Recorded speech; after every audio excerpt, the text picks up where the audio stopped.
എല്ലാവർക്കും നമസ്കാരം. Icons of ഇന്ത്യയുടെ പുതിയ എപ്പിസോഡിലേക്ക് ഏവർക്കും സ്വാഗതം. ഐക്കൺസ് ഓഫ് ഇന്ത്യ ഹൈദരാബാദിൽ തന്നെ തുടരുകയാണ്. ഇന്ന് ഐക്കൺസ് ഓഫ് ഇന്ത്യ നിങ്ങളുടെ മുമ്പിൽ അവതരിപ്പിക്കുന്ന അതിഥി ഹൈദരാബാദിലെ ഒരു മലയാളി സിംഹമാണ്. എന്തുകൊണ്ടാണ് ഞാൻ അങ്ങനെ വിശേഷിപ്പിച്ചതെന്ന് അദ്ദേഹത്തിന്റെ വിശേഷങ്ങൾ കേൾക്കുമ്പോൾ നിങ്ങൾക്ക് മനസ്സിലാകും. Lion Prabhakaran Mohan sir, icons of ഇന്ത്യയിലേക്ക് സ്നേഹത്തോടെയുള്ള സ്വാഗതം.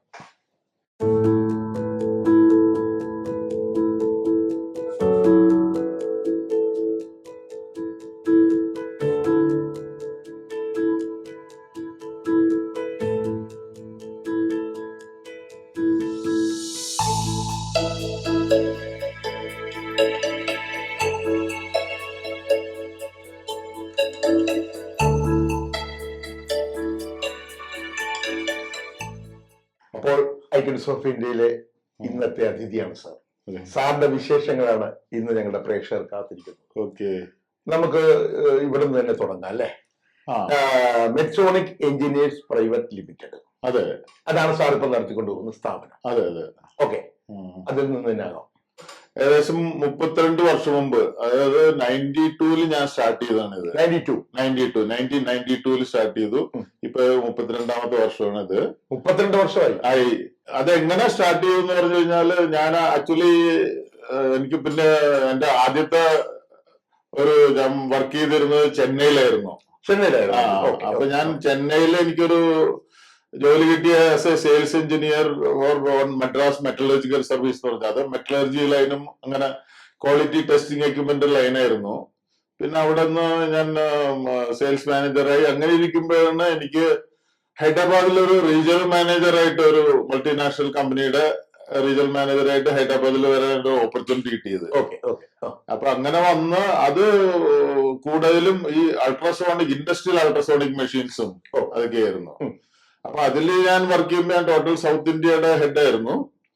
അങ്ങനെ വർക്ക് ചെയ്യുമ്പോഴാണ് എനിക്ക് പല നമ്മളുടെ ഇവിടുത്തെ ഇൻഡസ്ട്രി ഒക്കെ ആയിട്ട് പരിചയമായപ്പോഴ് പലരും ചോദിച്ചു തുടങ്ങി, ഇത് തരാൻ പറ്റുമോ, ഇത് തരാൻ പറ്റുമോ, ആരോ അവർക്കില്ലാത്തത്. അപ്പൊ ഞാൻ 92-ല് ഞാൻ എന്റെ ആ കമ്പനിയുടെ MD-യോട് പറഞ്ഞു, എനിക്കിങ്ങനെ ഇൻഡിപെൻഡന്റ് ആയിട്ട് ചെയ്യണമെന്ന് ആഗ്രഹമുണ്ട്. അപ്പൊ അത് കാരണം ഞാൻ റിസൈൻ ചെയ്യാണെന്ന് പറഞ്ഞു. സ്വതന്ത്രനാക്കണം. അതെ, സ്വതന്ത്രനാക്കണം എന്ന് പറഞ്ഞു. പക്ഷെ പുള്ളി വളരെ നല്ല കാര്യം ചെയ്ത് ഓക്കെ എന്നെ എഗ്രി ചെയ്തു തോന്നായിട്ട്. പക്ഷെ അവരുടെ കമ്പനിയുടെയും ഏജൻസി എനിക്ക് തന്നു. പൂർണ്ണ സപ്പോർട്ട് ഉണ്ട്. ഭാര്യ വെക്കും. അതെ അതെ, അങ്ങനെ പോയിട്ട് ഒറ്റക്ക് ചെയ്യണ്ട. ഇതല്ല, ഒറ്റക്ക് ചെയ്തോ ഞങ്ങളുടെ കമ്പനിക്കുള്ള സേവനം കൊടുക്കും. അത് നല്ലൊരു അതങ്ങനെ അത് നല്ലൊരു ബൂസ്റ്റ് ആയിരിക്കും കിട്ടി. അപ്പൊ അതിൽ നിന്നാണ് നമ്മളുടെ തുടക്കം. 98-ൽ തുടങ്ങി നമ്മള് ഇപ്പൊ ഇവിടം വരെ എത്തി.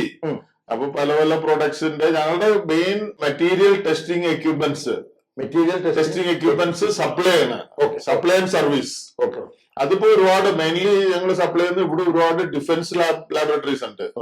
DRDA, defence research and development laboratory, defence metallurgical research laboratory, Mishra Dhatu Nigam, പിന്നെ nuclear fuel complex, ordnance factory, അങ്ങനെ കുറെ public sector, Bharat dynamics limited, അവരാണ് മിസൈൽസ് ഒക്കെ മാനുഫാക്ചർ ചെയ്യുന്നത്.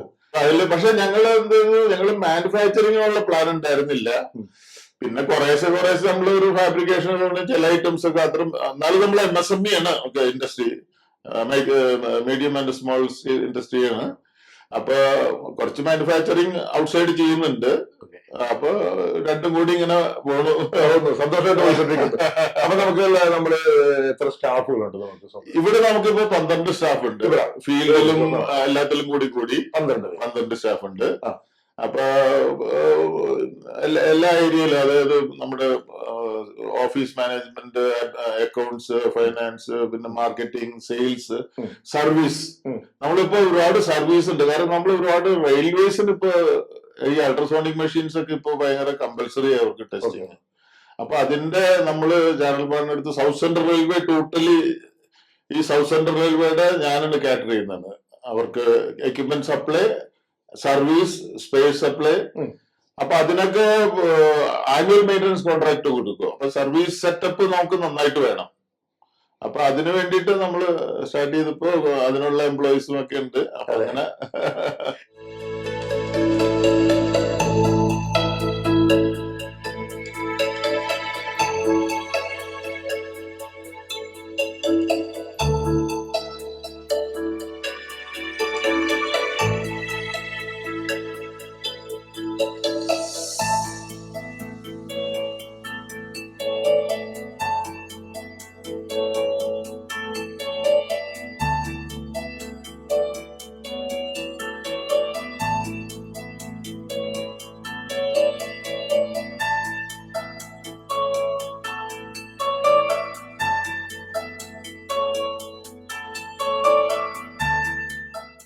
സാർ അപ്പൊ നമ്മുടെ ലയൺസ് ക്ലബിന്റെ കുറച്ചും കൂടി വിശേഷങ്ങൾ നമുക്ക് അച്ഛാ ലയൺസ് ക്ലബിന്റെ പറയാണെങ്കിൽ അഗൈൻ ഞാൻ കുറച്ച് പുറകോട്ട് പോകണം. പുറകോട്ട് പോയിക്കോളും, കുഴപ്പമില്ല, സാറ് പുറകോട്ട് പോയിക്കോട്ടെ. അതായത് ഞാൻ ഈ മറ്റേ ഞാൻ ആദ്യം പറഞ്ഞല്ലോ ഒരു കമ്പനിയുടെ റീജിയണൽ മാനേജറായിട്ട് ഇവിടെ വന്നത്. അതിലിരിക്കുമ്പോഴ് ശരിക്കും എന്നാ പറഞ്ഞു കഴിഞ്ഞാൽ ഞാനന്ന് ന്യൂക്ലിയർ ഫ്യൂൽ കോംപ്ലക്സ് ആയിട്ടൊക്കെ അവരായിട്ട് ടച്ച് ഉണ്ടായിരുന്നു. അപ്പൊ അതിലൊരാള് ഒരു ലൈൻ മെമ്പർ ആയിരുന്നു. അപ്പൊ അയാള് നമ്മളെ കണ്ടപ്പോഴ് ചോദിച്ചു, ഏതായാലും നമ്മൾ കുറച്ച് ഇതുണ്ടല്ലോ അന്നൊരു റീജിയണൽ മാനേജർ എന്ന് പറഞ്ഞാൽ ഒരു പൊസിഷൻ ഉണ്ട്, ഇതുണ്ട്, ഞങ്ങളൊരു ക്ലബ് ഉണ്ട്, അതുകൊണ്ട് ജോയിൻ ലയൺസ് ക്ലബിൽ ഒരു കൊണ്ട് ആ പൊസിഷനിൽ ഇരിക്കാനുള്ള ലുക്കും ഇൻവൈറ്റ് ചെയ്തു. ആര് കണ്ടാലും സാധനം ഒരു പവറുണ്ട്. അപ്പൊ അങ്ങനെ ഇൻവൈറ്റ് ചെയ്തപ്പോ ശരിക്കും ഞാൻ ജോയിൻ ചെയ്യുന്ന വെച്ചാൽ ഓക്കെ ലയൺസ് ക്ലബ് എന്ന് പറഞ്ഞാൽ ഇന്റർനാഷണൽ നമുക്ക് ഒരു മെമ്പർ എന്ന് പറഞ്ഞ ഒരു പൊസിഷനാണ്. അതിൽ അതുകൊണ്ടാണ് സത്യം പറഞ്ഞ് ഞാൻ ജോയിൻ ചെയ്തത്. അപ്പൊ നമുക്കൊരു പ്രസ്റ്റീജ് മാതിരി. പക്ഷെ അതില് ഓക്കെ ഞാൻ ആക്റ്റീവ് ആയിരുന്നു. അത് 92 ഞാൻ ജോയിൻ ചെയ്തു. 95 ആയപ്പോ ഞാൻ എന്റെ സെക്രട്ടറി ആയി. ഈ അപ്പൊ നമുക്ക് എനിക്കറിയാം ഇവിടെ കുറെ നമുക്കിടെ ഹോസ്പിറ്റലുണ്ട്, ലയൺസ് ഹോസ്പിറ്റലുണ്ട്, അങ്ങനെ അങ്ങനെ ഉണ്ട്. പക്ഷെ ഞാൻ മെയിനായിട്ട് നമ്മുടെ ഒരു പ്രസ്റ്റീജ് കീപ്പപ്പ് ചെയ്യാനായിട്ട് തുടങ്ങിയത്. പക്ഷെ ടേണിംഗ് പോയിന്റ് വന്നത് ഒരു ദിവസം ഞാനപ്പോ സൈനിപ്പുരി എന്ന് പറയുന്ന സ്ഥലത്ത് താമസിച്ചിരുന്നു. അവിടെ ചെറിയൊരു ഷോപ്പിംഗ് കോംപ്ലക്സ് ഉണ്ട്. അപ്പൊ ഞാൻ അവിടെ ഇടയ്ക്കിടയ്ക്ക് പോകും. അപ്പൊ മുമ്പ് ഒരാൾ അവിടെ ഇരുന്ന് ഒരു ബെഗ് ചെയ്യണു. അയാൾക്ക് കണ്ണിലൊക്കെ ഇവിടെ ഭയങ്കരമായിട്ട് കണ്ണ് കണ്ടുകൂടാ. അപ്പൊ ഞാൻ പെട്ടെന്ന് എനിക്കൊരു ആലോചന വന്നു, നമുക്കിവിടെ ലയൺസ് ക്ലബിന്റെ ഐ ഹോസ്പിറ്റൽ ഉണ്ടല്ലോ, അപ്പൊ എന്തുകൊണ്ട് ഇയാൾക്ക് ഒരു ഓപ്പറേഷനുള്ള ദിവസം അവര് ഫ്രീ ആയിട്ട് ചെയ്തു കൊടുക്കൂടാന്ന് പറഞ്ഞിട്ട് ഞാൻ അയാളെ വിളിച്ചു. അടുത്തുള്ള ഷോപ്പിൽ ഒരു പയ്യനുണ്ടായിരുന്നു, നമുക്ക് പരിചയമുള്ള ഷോപ്പായിരുന്നു. അപ്പൊ അവനെ വിളിച്ചിട്ട് പറഞ്ഞു, ഞാൻ അത് കഴിഞ്ഞിട്ട് എന്റെ വീട്ടിലേക്ക് വരാൻ പറഞ്ഞു. ഞാൻ വീട്ടിൽ ചെന്നിട്ട് ഒരു ലയൺസ് ക്ലബിന്റെ ലെറ്റർ കൊടുത്തു ഹോസ്പിറ്റലിലേക്ക്. ഇവര് പൂവർ പേഷ്യന്റിന് ഇവരെ ഫ്രീ ആയിട്ട് ട്രീറ്റ് ചെയ്ത് ഓപ്പറേഷൻ ചെയ്യണം എന്ന് പറഞ്ഞിട്ട് ലെറ്റർ കൊടുത്തു. ഞാൻ ഒരു 50 രൂപ, അന്ന് 50 രൂപ എന്ന് പറഞ്ഞാൽ വലിയ 50 രൂപ ഓട്ടോറിക്ഷയ്ക്ക് പോകാനുള്ളത്. ഞാൻ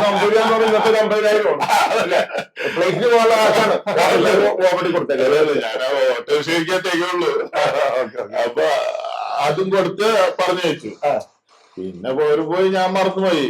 ഞാനും അതിനെ പറ്റി ടോട്ടലി വിട്ടു. ഒരു 3 മാസം കഴിഞ്ഞപ്പോഴ് ഇയാള് നമ്മള് വീട്ടിൽ വന്നു. വന്ന ഉടനെ ഇങ്ങനെ നോക്കിയിട്ട് നേരെ തന്നെ കാലില് തൊട്ട്, സാർ നിങ്ങൾ എന്റെ ദൈവമാണ്. കാലില് തൊട്ട്, എനിക്ക് എന്റെ ആരും ഇതുവരെ കാലിൽ തൊട്ട് വെച്ചിട്ട് ആദ്യമായിട്ടാണ് അയാൾ നിങ്ങൾ എന്റെ ദൈവമാണ്. ഞാൻ ആക്ച്വലി ആദ്യം ഒരു വാച്ച്മാനായിട്ട് ജോലി ചെയ്തിരുന്നു. എന്റെ ഈ കണ്ണ് കാരണം അവരെന്നെ പറഞ്ഞയച്ചു, വീട്ടിൽ നിന്നും പുറത്താക്കി, അവരൊരു ഇൻകം ഒന്നും കൊണ്ടുവരുന്നില്ലല്ലോ. എന്നിട്ട് പോയി ഞാൻ ബെഗ് ചെയ്ത് ജീവിച്ചിരുന്നു.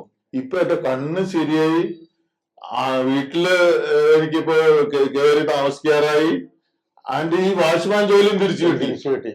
അപ്പൊ വെളിച്ചമില്ലാതിരുന്ന അദ്ദേഹത്തിന്റെ ജീവിതത്തിന് ജീവിതം കിട്ടി. ഞാനും വിചാരിച്ചില്ല, എന്റെ ചെറിയൊരു അതാണ് എന്റെ കണ്ണുറപ്പിച്ചത്. അപ്പൊ നമ്മൾ ഒരാളെങ്ങനെ ചെയ്യാന്നുണ്ടെങ്കിൽ നമ്മള് കൂടുതൽ ഇങ്ങനെ ഒരു ഫെസിലിറ്റി ലയൺസ് ക്ലബ്ബ് ഒരുപാട് ഉണ്ടാക്കിയിട്ടുണ്ട്. എന്തുകൊണ്ട് നമുക്ക് കൂടുതൽ ആക്റ്റീവായിട്ട് ചെയ്തുകൂടാ? ഇതൊരു ശരിക്കും ഒരു ടേണിംഗ് പോയിന്റ് ആയിരുന്നു. അപ്പൊ അതിൽ പിന്നെയാണ് ഞാൻ സർവീസ് ശരിക്ക് സർവീസ് ഓർഗനൈസേഷൻ അതിലേക്ക് മനസ്സുകൊണ്ട് പോയി. പിന്നെ ഞാൻ അതിനുശേഷം ഷോപ്പിൽ വേറൊരു ഇതുണ്ട്. അത് ഞാൻ ഒരു വർഷം കഴിഞ്ഞപ്പോ ഞങ്ങളൊരു സ്ലം അഡോപ്റ്റ് ചെയ്തിരുന്നു. അവിടുത്തെ ഒരു ലേഡി പ്രസവിച്ച് അപ്പൊ എനിക്ക് കോളം അവിടുത്തെ ഒരു വേറൊരു ലേഡിയുടെ സാർ ഞങ്ങളുടെ ഒരു ലേഡി ഉണ്ട്, അവര് ബ്ലഡ് പ്രസവിക്കാറായി, പക്ഷെ ബ്ലഡ് പോയിക്കൊണ്ടിരിക്കണു. അവര് ഓൾമോസ്റ്റ് ഒരു ഹോസ്പിറ്റൽ ക്ലിനിക്കിൽ അഡ്മിറ്റ് ചെയ്തു, പക്ഷെ മരിക്കാറായി കിടക്കാണ്. ബ്ലഡ് ഇമ്മീഡിയറ്റ് ആണ്. നോക്കിയപ്പോ A-, വെരി റയർ. അന്നൊന്നും മൊബൈലില്ലല്ലോ. അപ്പൊ ഞാൻ ഇതേമാതിരി നമ്മുടെ ലയൺസ് ഡയറക്ടറി ഉണ്ട്, ഡയറക്ടറി നോക്കി അതില് നമ്മള് ബ്ലഡ് ഗ്രൂപ്പ് ഒരാളെ കണ്ടുപിടിച്ചു. അന്ന് എനിക്ക് ഓർമ്മയുണ്ട്, ഗോപാലകൃഷ്ണൻ. അയാളെ വിളിച്ചപ്പോ അയാള് വീട്ടിലുമില്ല, അയാള് പുറത്തുപോയി. അപ്പൊ പറഞ്ഞു വന്ന് അർജന്റായിട്ട് വിളിക്കണം. പക്ഷെ ഭാഗ്യത്തിന് അയാള് അരമണിക്കൂർ കൊണ്ട് എന്നെ വിളിച്ചു. ഞാൻ പറഞ്ഞു ഇങ്ങനെയാണ്, അപ്പം ഇമ്മീഡിയറ്റ് ആയിട്ട് ബ്ലഡ് കൊടുക്കണം, അല്ലെങ്കിൽ പ്രൂവ്. അയാള് പോയി ബ്ലഡ് കൊടുത്തു, അവരുടെ ലൈഫ് സേവ് ചെയ്തു. പൂർ പീപ്പിൾ. അത് കഴിഞ്ഞിട്ട് അവര് ഇതേമാതിരി തന്നെ സ്വീറ്റ് കുട്ടിയെ കൊണ്ടുവന്ന് കാണിച്ചു, നിങ്ങൾ കാരണമാണ്. നമുക്ക് അങ്ങനെ ചെയ്യാൻ പറ്റുമല്ലോ. ഇതൊക്കെയാണ് നമ്മുടെ കണ്ണ് ഉയർച്ചക്കുള്ള കാരണം. ഇതൊക്കെ ദൈവങ്ങളെല്ലാം കാണുന്നുണ്ട്. സാറിന്റെ ഭഗവാൻ അല്ലെ, എന്താ ഗണപതി ഭഗവാനാണ് സാറിന്റെ ഇഷ്ടത്തെ. ജീവിതത്തിലെ എല്ലാ വിഘ്നങ്ങളും വിഘ്നേശ്വരനാണ് അല്ലെ. ശരിക്കും അതൊക്കെ നമുക്ക് മനസ്സിൽ തട്ടി. കാരണം ഓരോരുത്തരും ഒന്ന് പറയുമ്പോഴൊന്നും നിങ്ങൾ കാരണം നമുക്ക് ജീവൻ തിരിച്ചു കിട്ടി, നിങ്ങൾ കാരണം നമുക്കൊരു ലൈഫ് തിരിച്ചു കിട്ടി എന്നൊക്കെ പറയുമ്പോൾ അപ്പോഴാണ് ഞാൻ ആലോചിക്കാൻ തുടങ്ങിയത്. അപ്പൊ നമുക്ക് എന്തൊക്കെ ചെയ്യാൻ പറ്റും സൊസൈറ്റിക്ക് വേണ്ടിയിട്ട്. അതിനുശേഷം ഞാൻ കൂടുതൽ ആക്റ്റീവായി പല പ്രോഗ്രാം തുടങ്ങി. ഇപ്പൊ ഞാൻ പറയാം, ഒരു മോർ ദാൻ 100 അതിൽ കൂടുതൽ ആൾക്കാർക്ക് ഞാൻ ഒരാള് വഴിക്ക് തന്നെ സൈറ്റ് കൊടുത്തിട്ടുണ്ട്. ക്യാൻസർ പേഷ്യൻസിന് നമുക്ക് ഒരുപാട് ഹെൽപ്പ് ചെയ്തിട്ടുണ്ട്. ക്യാൻസറിനുള്ള ഫ്രീ ട്രീറ്റ്മെന്റ് ആണ് നമുക്ക് ക്യാൻസർ ഇതുണ്ട്. അപ്പൊ അങ്ങനെ ഒരുപാട് നമ്മള് ചെയ്തു. അത് കാരണമാണ് ഞാൻ ആക്റ്റീവായിട്ട് അതിൽ വന്നപ്പോൾ ലയൺസ് ക്ലബിൽ അങ്ങനെയാണെങ്കിൽ പിന്നെ ഓരോ പൊസിഷൻ വരും. ക്ലബിന്റെ പ്രസിഡന്റ് ആവും, അത് കഴിഞ്ഞാൽ സോൺ ചെയർമാൻ ആവും, പിന്നെ റീജിയൻ ചെയർമാൻ ആവും.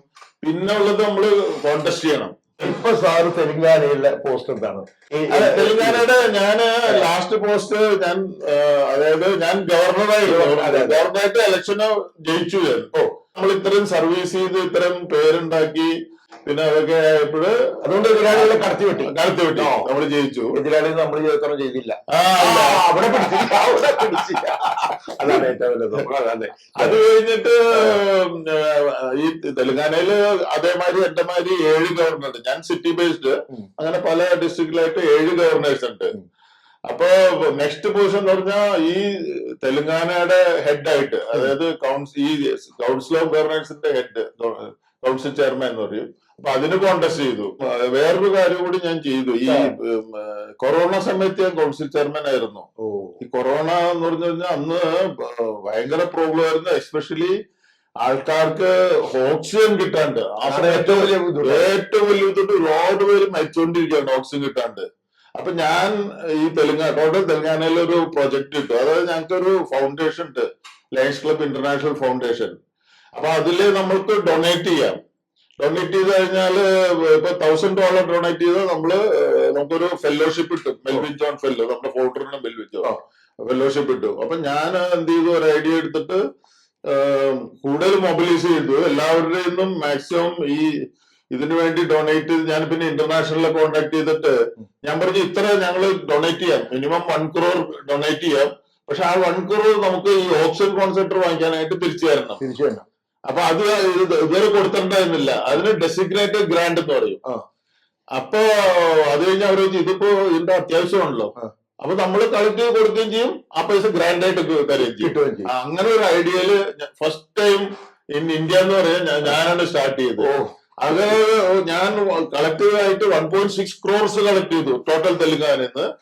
അത് ഇവർക്ക് കൊടുത്തിട്ട് അവർ ഗ്രാൻഡ് ആയിട്ട് തിരിച്ചു. ഞാൻ ഇമ്മീഡിയറ്റ് ആയിട്ട് ഓക്സിജൻ കോൺസെൻട്രേറ്റേഴ്സ് ആദ്യം ഫേസിൽ 300 വാങ്ങിച്ചു, പിന്നെ 350, 650 വാങ്ങിച്ച് ഓൾ ഓവർ തെലങ്കാനയിൽ കൊടുത്തിട്ട് ഭയങ്കര സർവീസ് ചെയ്തു. എത്രയോ ലൈഫ് ഈ ഓക്സിജൻ കാരണം സേവ് ചെയ്തു. ശരിക്കും ആ സമയത്തൊക്കെ നമ്മള് ടിവിയിലെ കാണുന്നതാണ്. ഓക്സിജന് വേണ്ടി ഓടുന്ന ഒരു ചെറിയ കുട്ടിയിട്ട് അച്ഛന്റെ അല്ലെങ്കിൽ അമ്മയുടെ അല്ലെങ്കിൽ പെങ്ങളുടെ സഹോദരന്റെ മക്കളുടെ ഒക്കെ ജീവൻ രക്ഷിക്കാൻ വേണ്ടി ഓടുന്ന. പിന്നെ ബിസിനസ് അങ്ങനെ കാര്യമായിട്ടൊന്നും എക്സ്പാൻഡ് ചെയ്യാൻ ആദ്യം ശ്രമിച്ചിട്ടില്ല. സാറിന് ഒരു ആദരവും കാര്യങ്ങളൊക്കെ കിട്ടുമോ? അതുണ്ട്. അതിൽ ഒന്ന് പ്രേക്ഷകർക്ക് ഒന്ന് അറിയാൻ വേണ്ടി കിട്ടിയിരിക്കുന്ന ആദരവുകൾ, അവാർഡുകൾ. ലയൺസ് ക്ലബില് എനിക്ക് ആക്ച്വലി ഓരോ സ്റ്റേജ് കിട്ടിയിട്ടുണ്ട്. ഇപ്പൊ പ്രസിഡന്റ് ആയിരിക്കുമ്പോ best president, best zone chairman, best region, അങ്ങനെയൊക്കെ ഒരുപാട് അവാർഡ് കിട്ടിയിട്ടുണ്ട്. Best lion in the multiple district total Telangana. പിന്നെ ഇന്റർനാഷണൽ പ്രസിഡന്റ്സ് ലീഡർഷിപ്പ് മെഡൽ, അതായത് ലീഡർഷിപ്പില് ഇന്റർനാഷണൽ ലെവലില് കിട്ടിയിട്ടുണ്ട്. പിന്നെ കൂടുതൽ സർവീസ് കൊടുക്കുമ്പോ പ്രസിഡൻഷ്യൽ മെഡൽ അത് കിട്ടിയിട്ടുണ്ട്. പിന്നെ അങ്ങനെ പിന്നെ ഇപ്പൊ ലാസ്റ്റ് ഇയർ എനിക്ക് ഇവിടെ ഒരു life time achievement award lions ക്ലബിൽ നിന്ന്. കാരണം ഇത്ര കൊല്ലം സർവ് ചെയ്തിട്ട് ലൈഫ് ടൈം അച്ചീവ്മെന്റ് അവാർഡ് കിട്ടി. അതേപോലെ തന്നെ ISNTയിലും എനിക്ക് ഒരു അവാർഡ് കിട്ടിയിട്ടുണ്ട്. അപ്പൊ ലയൺ പ്രഭാകരൻ മോഹൻ സാർ എന്താണെന്നുള്ളത് ഏകദേശം പ്രേക്ഷകർക്ക് മനസ്സിലായി. ഇനി സാറേ നമുക്ക് ചെറിയൊരു ഇടവേള എടുത്തിട്ട് നമുക്ക് നാട്ടിലേക്ക് പോകണം. നാട് നോർത്ത് പറവൂർ അല്ലേ? നോർത്ത് പറവൂർ. നോർത്ത് പറവൂരിന്റെ വിശേഷവും അവിടുത്തെ വീട്ടുവിശേഷം ഒന്ന് തുടങ്ങിയാലോ? അപ്പൊ നോർത്ത് പറവൂര് അവിടെ സമയത്ത് തന്നെയാണോ? നോർത്ത് പറവൂർ എവിടെയാണ്? നോർത്ത് പറവൂരില് കൊടുങ്ങല്ലൂർ പോകുന്ന വഴിക്ക് എറണാകുളം ഡിസ്ട്രിക്റ്റില് നോർത്ത് പറവൂരിൽ നിന്ന് കൊടുങ്ങല്ലൂർ പോകുമ്പോഴ് അവിടെ ഒരു സ്ഥലമുണ്ട്, മടപ്ലാതുരുത്ത്. മടപ്ലാതുരുത്ത് നാടൻ പേരാട്ടോ. ഞങ്ങളുടെ നാട്ടിലൊക്കെ ഇങ്ങനെയാ പേര്, മടപ്ലാതുരുത്ത്. മടപ്ലാതുരുത്ത് അവിടെ തന്നെ ഓച്ചന്തുരുത്ത്, മടപ്ലാതുരുത്ത്. പിന്നെ വേറൊരു അവിടെ ചെറിയൊരു ജംഗ്ഷനോട് അടിപ്പിളിക്കാവ് എന്ന് പറയും. അടിപ്പിളിക്കാവ്. നമ്മുടെ ഒരു സുഹൃത്ത് അവിടെ ഉണ്ട്, രാഹുൽ കലാപൻ. രാഹുലിലേക്ക് അടിപ്പിളിക്കാവ്. അല്ല, ഇവന് സലിൽകുമാർ, ബിജുക്കുട്ടൻ, പിന്നെ വിനോദ് കടാമംഗലം, നോർത്ത് പറവൂർ എന്ന് പറഞ്ഞാൽ നമ്മുടെ സുഹൃത്തുക്കൾ. പിന്നെ പറവൂർ പറവൂർ അവിടുന്നായിരുന്നു. പറവൂർ പറവൂർ പിന്നെ വിൻസെന്റ് ചെറായി നമ്മുടെ അടുത്ത് തൊട്ടടുത്തല്ലേ. അപ്പൊ അവിടെയാണ് നമ്മള് ആദ്യം അവിടുത്തെ സ്കൂളിലൊക്കെ പോയി. അച്ഛന്റെ പേര്? അച്ഛന്റെ പേര് പ്രഭാകരൻ നായർ. അച്ഛൻ ഇലക്ട്രിസിറ്റി ബോർഡിലായിരുന്നു. ഇലക്ട്രിസിറ്റി ബോർഡിലായിരുന്നു. അമ്മ വർക്ക് ചെയ്തിട്ടില്ല, രാധാദേവി അല്ലെ? ആ സമയത്ത് 10ാം ക്ലാസ് നല്ല പാസ്സായത് ഒരു സ്ത്രീയായിരുന്നു എന്റെ അമ്മ. അപ്പൊ അന്ന് അമ്മയുടെ പേരില് അവിടെ ഒരു ഗേൾസ് ഹൈസ്കൂൾ പെമ്പള്ളിക്കൂടം, അവിടെ ഒരു അവാർഡൊക്കെ ഇപ്പോഴും ഉണ്ട്. ഞങ്ങള് അമ്മയുടെ പേരില് സഹോദരങ്ങളൊക്കെ. എന്റെ ഞങ്ങളൊരു വലിയ ഫാമിലിയാണ്. നമുക്കറിയാലോ സാർ അവിടെ. അതായത് 5 ബ്രദേഴ്സും 3 സിസ്റ്റേഴ്സും. തറവാടിന്റെ പേരുണ്ടാവുമല്ലോ. തറവാടിന് ഒതുമ്പുംകാട്ട് എന്നാണ്. ഒതുമ്പുംകാട്ട് രാധാനിവാസ് എന്നാണ് ഞങ്ങളുടെ. ഒതുമ്പുംകാട്ട് രാധാനിവാസ്. സഹോദരങ്ങൾ മുത്തുവീടെന്നും പറയും, മുത്തുവീടെന്നും പറയും. സഹോദരങ്ങൾ എന്ന് പറഞ്ഞാൽ എന്റെ മൂത്ത ആള് കൃഷ്ണകുമാർ. കൃഷ്ണകുമാർ ചേട്ടൻ ആദ്യമേ ചെറുപ്പത്തിൽ തന്നെ ആർമിയിൽ ജോയിൻ ചെയ്തു. പുള്ളിയും ഭയങ്കര NCCയില് ലീഡൊക്കെ ആയിരുന്നു. അപ്പൊ അങ്ങനെ ആർമിയിൽ ജോയിൻ ചെയ്തു. 10-15 വർഷം മുമ്പ് ബ്രിഗേഡിയറായിട്ട് റിട്ടയർ ചെയ്തു. പിന്നെ പുള്ളി ടാറ്റ കൺസൾട്ടൻസി സർവീസിലെ വൈസ് പ്രസിഡന്റ് ആയിട്ട് ഒരു 10 വർഷം വർക്ക് ചെയ്തു. ഇപ്പൊ എല്ലാത്തിൽ നിന്നും റിട്ടയർ ചെയ്ത് അവരുടെ 2 മക്കളും ന്യൂയോർക്കിലാണ്. അപ്പൊ അവിടെ ഇവിടെയായിട്ട് ഇങ്ങനെ നടക്കണം. ന്യൂയോർക്ക് പിന്നെ നോർത്ത് പറവൂർ. പുള്ളി ബാംഗ്ലൂർ സെറ്റിലായി. ഓക്കെ. അപ്പോള് പണ്ട് നമ്മള് ഏത് സ്കൂളിലാണ് പഠിച്ചത്? ഞാൻ അവിടെ SNM ഹൈസ്കൂൾ എന്ന് പറയും, ശ്രീനാരായണ മംഗലം ഹൈസ്കൂൾ. അവിടെ തന്നെയാണ് 1ാം ക്ലാസ് വരെ. അവിടെ തന്നെ ഒരു ഗവൺമെന്റ് പ്രൈമറി സ്കൂളുണ്ട്. അന്നും ലയനായിരുന്നോ പഠിത്തത്തിൽ? കാരണം എനിക്ക് ഇപ്പോഴും ഓർമ്മയുണ്ട്, ഈ പ്രൈമറി സ്കൂളിൽ നിന്ന് വിടുമ്പോഴ് 5ാം ക്ലാസ് വിടുമ്പോഴ് അവിടെ ഒരു അവാർഡ് കിട്ടും, ഏറ്റവും കൂടുതൽ മാർക്സ് വരുന്നത്. അന്ന് എനിക്കാ കിട്ടിയത്. അപ്പൊ ചുമ്മാതെല്ലാം കുഞ്ഞുനാള് പോലെ ആള് നല്ലൊരു സ്പോർട്സ്മാനും ആയിരുന്നു. ഓട്ടച്ചാട്ടം ഇതുണ്ടായിരുന്നു. ഓട്ടം എനിക്ക് 200 മീറ്റേഴ്സിനൊക്കെ ഫസ്റ്റ് കിട്ടിയിട്ടുണ്ട്. 200, 400, 100 കിട്ടിയിട്ടുണ്ട്. അപ്പൊ അന്ന് കൊച്ചുനാളിൽ നല്ല സ്റ്റാമിന. പിന്നെ ഹൈ ജമ്പിന്റെ ഫേവറേറ്റ് ആയിട്ട് വരുന്നു. അതിനൊക്കെ തന്നെ ഡിസ്ട്രിക്ട് ലെവലും സ്റ്റേറ്റ് ലെവലും പോയിട്ടുണ്ട്. സ്കൂളില് സകലകല വല്ലഭനും കൂടിയാണ്. എല്ലാം ഉണ്ട്. NCCയില് വളരെ ആക്റ്റീവ് ആയിരുന്നു. NCC ഞാൻ കോളേജ് കൂടുമ്പോ അണ്ടർ ഓഫീസർ ആയിരുന്നു. അപ്പൊ അങ്ങനെ അപ്പൊ അന്ന് കൂടെ പഠിച്ചിരുന്ന സഹപാഠികളൊക്കെ ഞങ്ങള് ഇപ്പൊ ക്രൈസ്റ്റ് കോളേജിലാണെങ്കിൽ ഞങ്ങൾക്ക് ഒരു ഗ്രൂപ്പ് തന്നെ ഉണ്ട്, 78 ബാച്ച് ഗ്രൂപ്പ് ഇപ്പോഴും ഉണ്ട്. വാട്സ്ആപ്പ് ഗ്രൂപ്പ് ഉണ്ട്. അപ്പൊ ഞങ്ങള് കാണും, നാട്ടിൽ പോയി കഴിഞ്ഞാൽ ഒരു ഗെറ്റ് ടുഗദർ വയ്ക്കും. അതിന്റെ ഇടയ്ക്ക് കല്യാണം കഴിക്കാനൊക്കെ സമയം കിട്ടിയില്ലേ? അയ്യോ, അത് വേറൊരു സ്റ്റോറിയാണ്. അങ്ങനത്തെ സ്റ്റോറി വെച്ചാണ് നിങ്ങളുടെ പ്രേക്ഷകർ കാത്തിരിക്കുന്നത്. അടുത്ത സ്റ്റോറി പറഞ്ഞോളൂ, വിവാഹത്തിലുള്ള സ്റ്റോറി പറയും. ഞാൻ പറഞ്ഞല്ലേ, ഞാൻ മദ്രാസിൽ വർക്ക് ചെയ്യായിരുന്നു. അപ്പൊ ഞാൻ കംപ്ലീറ്റ് സൗത്ത് ഇന്ത്യ കവർ ചെയ്യുമായിരുന്നു. അപ്പൊ അന്ന് നാട്ടിൽ നിന്ന് ഞാൻ ചെന്നൈയിലെ വരുന്നു. പക്ഷെ നാട്ടിൽ നിന്ന് ഡയറക്ട് ട്രെയിൻ ഹൈദരാബാദിലേക്ക് ഇല്ല. നാട്ടിൽ നിന്ന് ഒരു ട്രെയിൻ വന്ന് ചെന്നൈക്ക് വരും. അതിന് 2 ബോഗിയുണ്ട്, ഹൈദരാബാദ് ബോഗി. അത് അവിടെ ഇടും. എന്നിട്ട് വൈകുന്നേരം ഈ ഹൈദരാബാദ് ഒരു ചാർമിനാർ എക്സ്പ്രസ് ഉണ്ട്, അതിന്റെ കൂടെ കണക്ട് ചെയ്യും. അങ്ങനെയായിരുന്നു. അപ്പൊ ഈ 2 ബോഗി അങ്ങനെ ഒരു 15 മണിക്കൂർ ഇട്ടേക്കും, അവിടെ ഇട്ടേക്കും. പിന്നെ വൈകുന്നേരം അവിടെ നിന്ന് സ്റ്റാർട്ട് ചെയ്യുള്ളൂ. സാർ അതിലിരിക്കും. അല്ല, ഞാൻ പക്ഷെ ചെന്നൈയിലല്ലേ. അപ്പൊ ഞാൻ ഒരു പ്രാവശ്യം വരുമ്പോഴ് എനിക്ക് അങ്ങനത്തെ ബോഗിയില് കിട്ടിയത് അക്കോമഡേഷൻ. അപ്പൊ അതിൽ നോക്കിയപ്പോഴൊക്കെ മലയാളി നാട്ടിൽ നിന്ന് വരുന്ന ആൾക്കാരാണല്ലോ, മലയാളീസ് ഉണ്ട്. അപ്പൊ അവരുടെ ഗ്രൂപ്പിൽ ഒരു പെൺകുട്ടി ഉണ്ടായിരുന്നു. ആക്ച്വലി ഞാൻ പെൺകുട്ടിയൊന്നും നോക്കാനല്ല, പക്ഷെ എനിക്ക് കിട്ടിയത് ഈ സൈഡിലെ ചെറിയ ബെർത്താ. അപ്പൊ ഞാൻ എപ്പോഴും നോക്കും ആർക്കായി മറ്റേ വലിയ ബെർത്ത്. കാരണം നമ്മള് അതിനുവേണ്ടി നോക്കി വയ്ക്കുമ്പോഴാണ് ഒരു പെൺകുട്ടിയുടെ ബർത്താണ് അവിടെ. അവള് ഇവരുടെ കൂടെ ഒന്നാലും ഒറ്റയ്ക്കാണ്.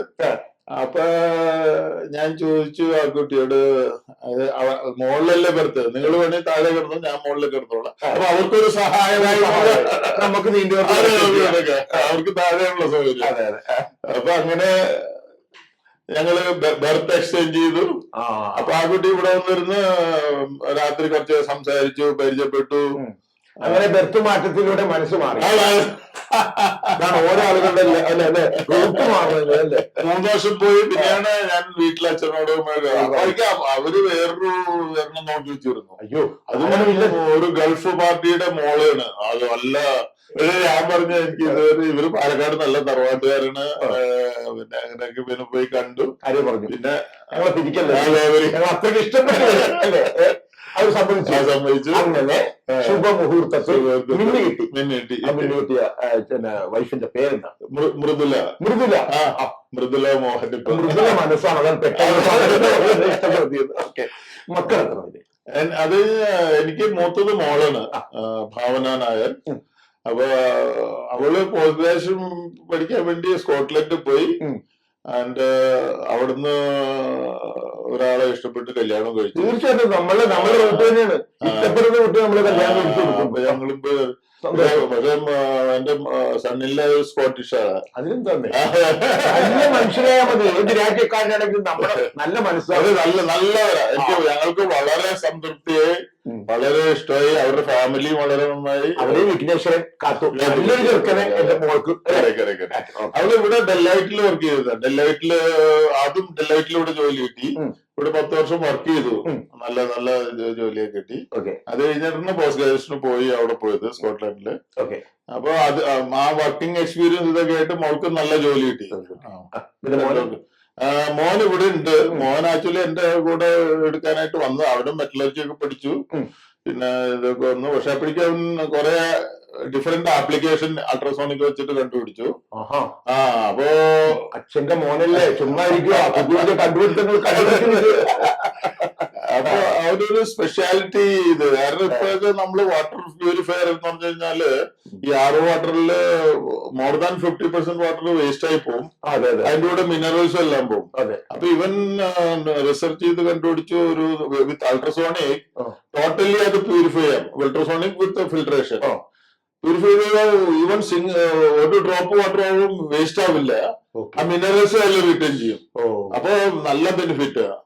അപ്പൊ അത് പിന്നെ അൾട്രാസോണിക് വെച്ചിട്ട് എയർ പ്യൂരിഫയർ, ഹ്യൂമിഡിഫയർ, അങ്ങനെ 4 പ്രോഡക്റ്റ് ഒക്കെ എടുത്തിട്ട് അതൊരു സ്റ്റാർട്ടപ്പ് കമ്പനി ആയിട്ട് എഴുതും.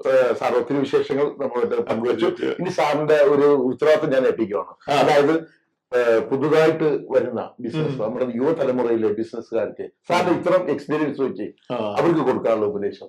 ഇപ്പോഴത്തെ കുട്ടികൾ എന്ന് പറഞ്ഞാൽ ബിസിനസ്സിൽ നല്ല കോൺസെൻട്രേഷൻ. കാരണം അവരുടെ മെത്തേഡൊക്കെ മാറി. ഇപ്പൊ നമ്മൾ ചെയ്യുന്ന മാതിരി ബിസിനസ് അല്ല. ഓഫ് കോഴ്സ് അവരുടെ ഐഡിയ വെച്ചിട്ട് തന്നെ ചെയ്യണം. അത് ഒരു ഇത്. ഇപ്പൊ ഞാൻ പറയുന്ന മാതിരി ഐഡിയ അവർക്ക് ചെയ്യാൻ പറ്റില്ല, ഇനിയിപ്പോ പറ്റില്ല. സ്വന്തമായിട്ടുള്ള ഐഡിയ വെച്ചിട്ട്, കാരണം അവർക്ക് ഇഷ്ടമുള്ള ചെയ്ത് കഴിഞ്ഞാൽ അവരതിൽ സക്സസ് ആവും. പിന്നെ അതിന്റെ കൂടെ അവര് വേണ്ടത് അവര് സൊസൈറ്റി അല്ലെങ്കിൽ അവരുടെ കമ്മ്യൂണിറ്റിയെ പറ്റി ആലോചിക്കണം.